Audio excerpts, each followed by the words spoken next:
Hey, how's it going, everyone? I am Jintaxis. If this is the first time that you are stopping in to see what I do, or how I present, or anything like that, hey, how's it going?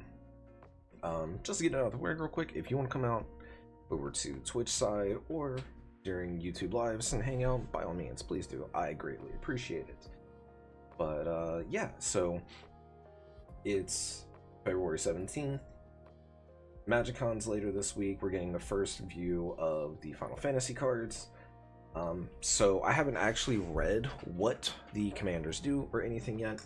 I've just seen what they are. I have my thoughts on them, and that is that I get what they're going for. They're going for the classic-ish, because Terra being from 6 is not technically classic, since there was a few graphical generations and everything before 6. Retro, because Final Fantasy 7, 8, and 9 sadly are retro.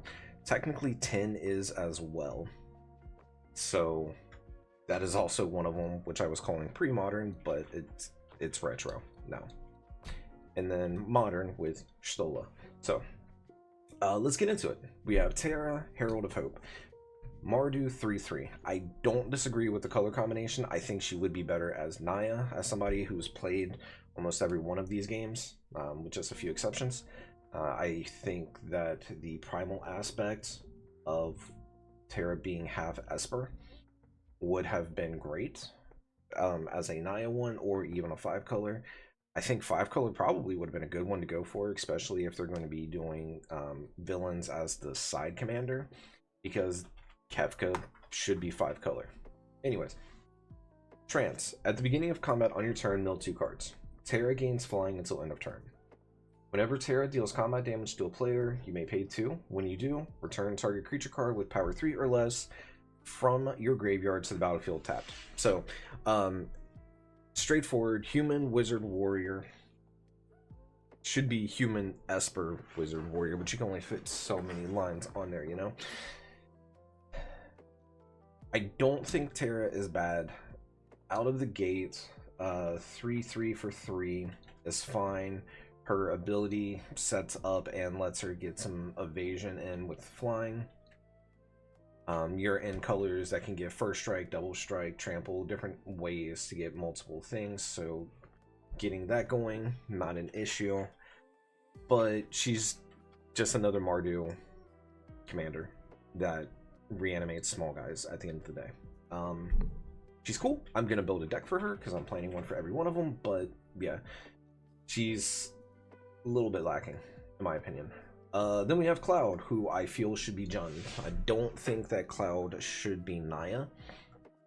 I think the Jund aspect, given the fact that Cloud killed Aerith, we're not discussing that Cloud did kill Aerith. The Genova cells, the history, the fact that he was greedy at the beginning of the game, just in it for himself for the payday, and the eco-terrorist part, all of that feels more Jund than Naya to me. But haste, when Cloud enters, attach up to 1 target equipment you control to it. Whenever Cloud attacks, draw a card for each equipment. For each equipped attacking creature you control. Then if Cloud has 7 power or greater, create 2 treasure tokens. So it's doing treasure things. It's a 4/4 for 5 with haste, so you can swing the turn, you get it out. It's a Voltron commander, let's face it. That is exactly how I would build this. You can probably go a little wide as well, since it wants to draw cards for each attacking creature, which is going to help there. But yeah, you're going to play this like a Voltron. We're just going to slap disgusting things on here. There's probably going to be a grafted exoskeleton in the deck. Let's just be honest.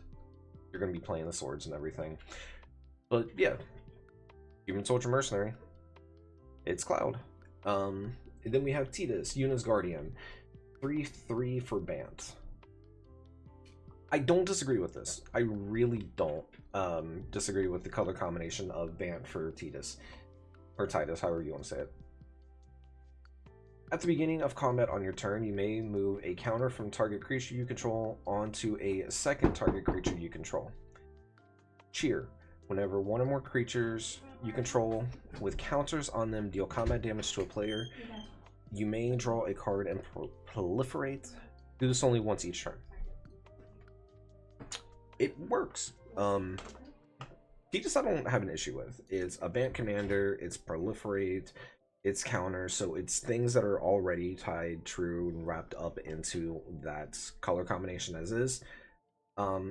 With it being during combat on your turn, with you being able to move stuff around, it definitely feels in line with the party shuffling mechanics that you could do within 10, as well as the sphere grid section of it, and just the fact that Titus was your red mage, so swinging buffs all over the place makes sense. And then draw a card, proliferate. I mean, that's just tried and true. All right, the last one, the girl herself, the real main character of Final Fantasy XIV. Not us, not, you know, us Warriors of Light or anything like that. No, the one that gets all the fanfare and she deserves it. The Cat Warlock Y'shtola. This one might be a difficult first build because I want to build it, but Brandy does as well. Dibs. 2/4 for 1 in Esper. Vigilance. At the beginning of each instep, if a player lost 4 or more life this turn, you draw a card. Whenever you cast a non-creature spell with mana value 3 or greater, Y'shtola deals 2 damage to each opponent and you gain 2 life. I'm already starting to formulate like just disgusting.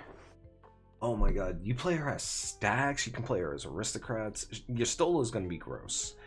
And it's fitting. Y'shtola is a powerhouse. Y'shtola is cool. Who doesn't like Y'shtola? I also just like the fact that they used the Knight's Blessed title for her.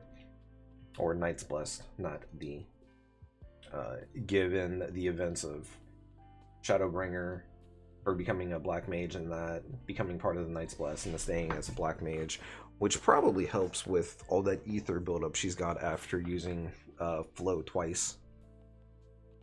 But yeah, Y'shtola's gonna be cool. I think all of these decks are gonna be just fine and do their things. I'm withholding some judgment, mostly because I have been a proponent of Kefka being 5 color. Personally, I think Kefka should be Rakdos and then flip to 5 color, because it's just very fitting for that chaotic murder jester that he is, and then becoming the god of magic makes full sense to me. And they could have done a 5 color one here with Terra, but 5 color in a main set doesn't feel like one that they want to do all that often. And I think the last one was Dominaria United that they did that with. I'm sure somebody's gonna actually correct me, but yeah, of these 4, if Dibs is already on Y'shtola, I'm most likely gonna build Titus first then. Yeah, just Titus, go wide, do gross things with counters, things like that. But it also depends on who the other commander is within this, because if we got Titus, Yuna's Guardian, I'm willing to bet Yuna probably is going to be banned, and that would be very fitting for Yuna to be banned. Yuna being banned, and probably, I would imagine she's going to have a summoning mechanic too. But I'm going to end up rambling, just going on for longer than I really need to. Those are my initial thoughts on it. So yeah, agree, disagree, leave a comment down below. Leave a like, leave a dislike, subscribe if you're feeling it. I appreciate it. Like I said earlier, if you want to come hang out on Twitch, one more live, playing card games like Magic, like Altered, like Digimon, but also just starting Inscription playthrough for the first time and playing other games. There you go.